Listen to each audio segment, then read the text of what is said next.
Social Security remains the subject of everyone's attention here in Washington, D.C., and for good reason. It is an extraordinarily successful program, an extraordinarily popular program, and yet, perhaps unsurprisingly, the target of some here in Washington. So here to help us untangle all of that and understand it better is our good friend Nancy Altman. Nancy is the executive director of Social Security Works and is an expert on the topic. And thanks for joining us, Nancy. Thank you so much for having me. Oh, you bet. It's always a pleasure. And now we've got a couple things going on. We've got a budget deal in place, and we've got one or two bills out there that look interesting to us. But why don't we start with the budget deal and get it out of the way, because I know a lot of people were confused. There were a lot of issues on the table. I think the initial reaction from some folks on the liberal side, and I'm talking now not about politicians, but about people around the country as well. Is this a good thing? Is this a bad thing? Where does this leave the programs we care about, like Social Security? So what's your take on that?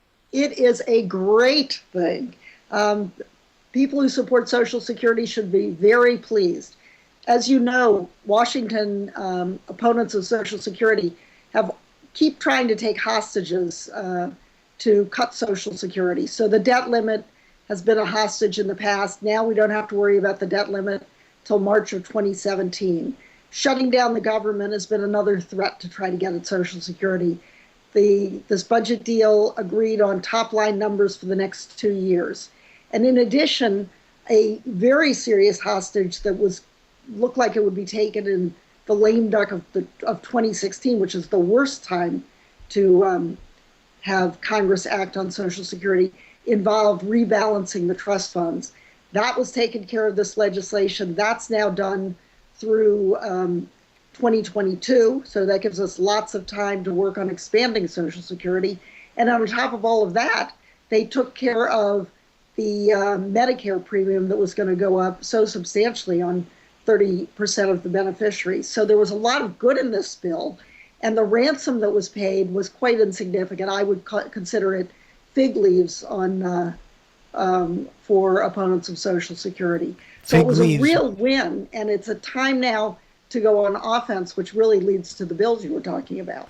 Yeah, and we will turn to those bills in a second. But first of all, I think we'd be remiss, Nancy, if we didn't, before we move on, name names. When we talk about hostage takers in Washington, we're talking about Republicans, right? Oh, definitely. We're talking about, now John Boehner and Mitch McConnell were part of these. So, but Paul Ryan, the new speaker, is very dangerous. He's very smart. And he is an Ayn Rand, libertarian type, and has been gunning for Social Security and Medicare for a long time. So those are the people who in the past have said no. And in fact, as you may recall, the very first day of this Congress, the Republicans in the House had a rule change which said they were not going to do this simple rebalancing. So it's very fortunate that it was done after all in the budget deal. Yeah, I wonder, and I don't know if we're in a position to answer it or you are, but I wondered when I saw this deal go through, was this something that only an outgoing Republican speaker could have gotten done? Well, I've been joking that we really have the Pope to thank for this, for this excellent deal. I think it was a couple things. I think number one, the Republicans really wanted to be able to blame John Boehner and give Paul Ryan a fresh start. So it was important that everything got folded into this bill. And on top of that, I think the lead negotiators were Harry Reid, who's a strong supporter of Social Security, and Nancy Pelosi. And I think they did an excellent, excellent job negotiating. Well, that's great to hear. We're talking with Nancy Altman, Executive Director of Social Security Works, and perhaps we can thank Pope Francis for this, but remember the Lord helps those who help themselves.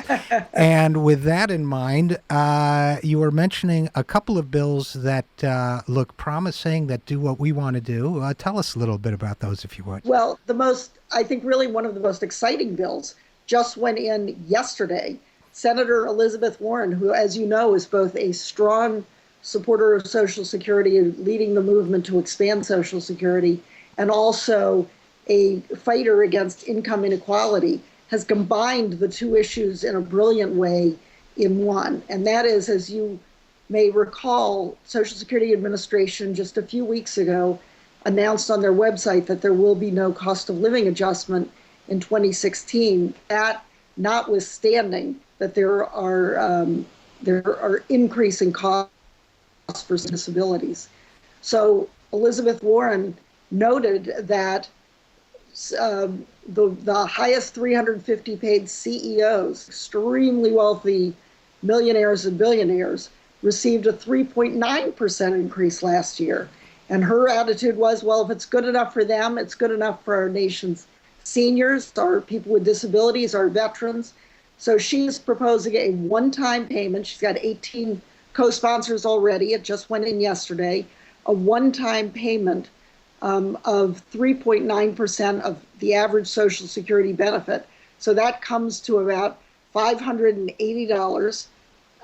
It's this one-time payment, and it will be paid for by closing a tax loophole for the highest, for the so-called performance pay of the highest paid CEOs. So it's a loophole. Those CEOs are not supposed to get salaries over than $1 million a year, which is quite generous since it's subsidized by taxpayers.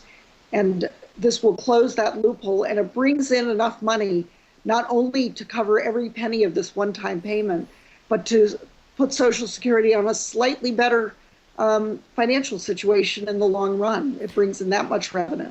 And let me list, you tell me if I've skipped any, but let me list just off the top of my head the reasons why I think that's a fantastic proposal.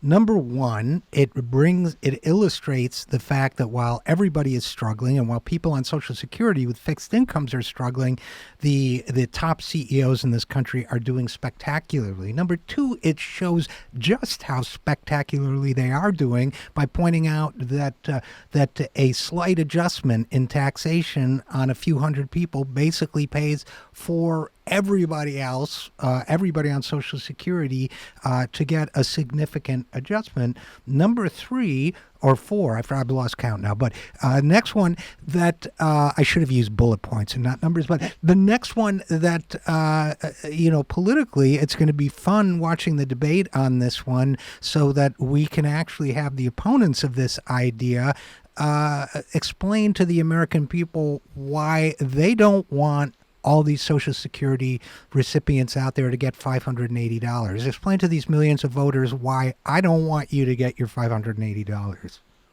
I think that's right. And it's, as they say, it's going to veterans, it's going to people with disabilities, it's going to seniors. I think it's a brilliant move. It's very strong policy. It's excellent policy, but it's also excellent politics, because if the Democrats jump on, and I urge everybody listening to contact your member and make sure they sign on to this, it draws a sharp distinction, but it could be that the Republicans will see the wisdom of this too. They'll jump on, and then it'll go through Congress and be enacted.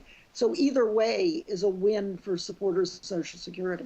Well, you're right to correct. I guess I assumed it would have opponents. Maybe it won't. Look, we've already seen on the Democratic side, we've seen the entire Democratic Senate virtually come around to the idea of expanding Social Security. So, yes, I shouldn't be such a pessimist.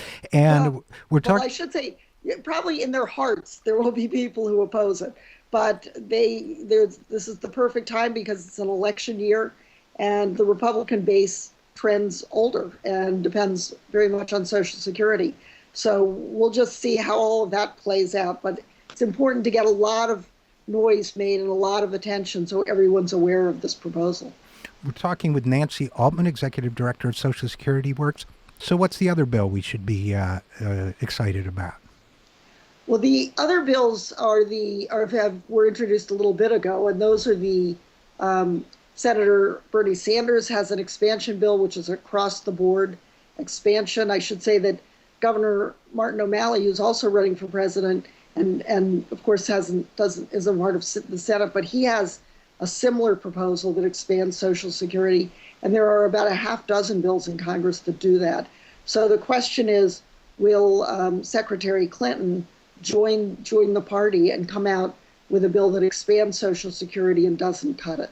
Whenever presidential politics comes up, Nancy, I always, as a disclosure point, remind our regular listeners that I do work for Bernie Sanders in my day job. But so with that in mind, just curious, I felt that Secretary Clinton's comments at the debate about Social Security left her a lot of room to be open to future potential cuts, and certainly was not a commitment to expansion, although I believe the question that was asked of her was about expansion. What are your thoughts there? Do you think she can be brought into what you or I might consider the right position on this one? You're optimistic?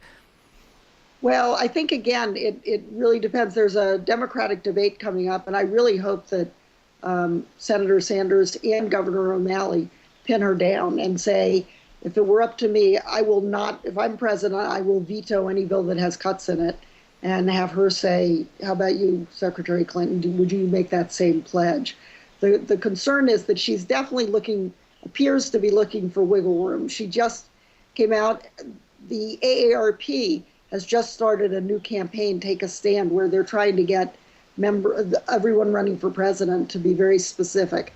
And perhaps in response to that, she added to her website yesterday and made a number of proposals, including no Republican proposals to raise the retirement age. And she had sort of hinted at she might be open to raising the retirement age in a town hall meeting in New Hampshire just a week ago. So I would hope she would change that to no proposals if they come from Democrats, if they come from herself, or if they come from Republicans.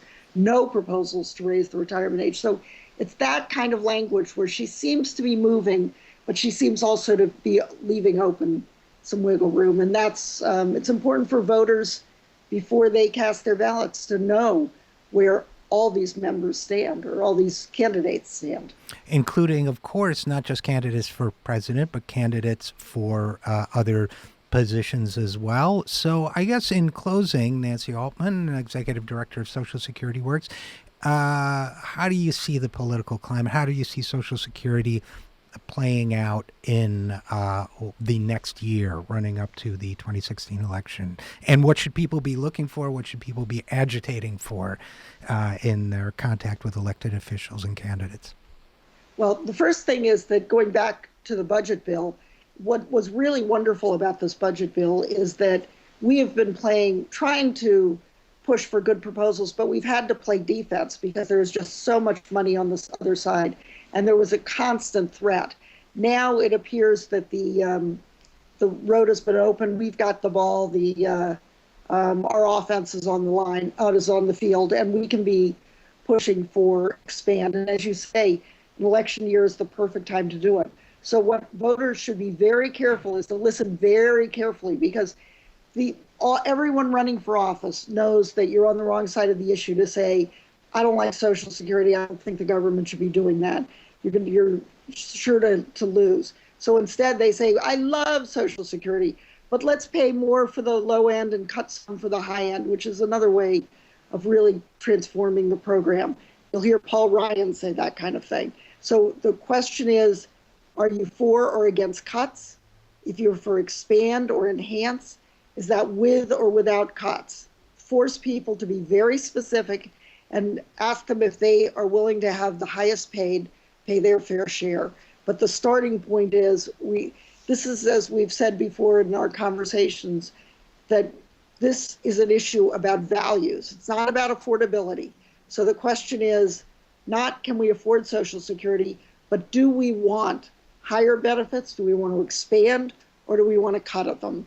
And that's the question to ask every candidate running for office. Do we want Americans to have financial security upon retirement or disability, or don't we? Yeah, I absolutely agree. And with that, unfortunately, we'll have to leave it there. But Nancy J. Altman, Executive Director of Social Security Works, as always, thanks so much for coming on the program. Thank you so much.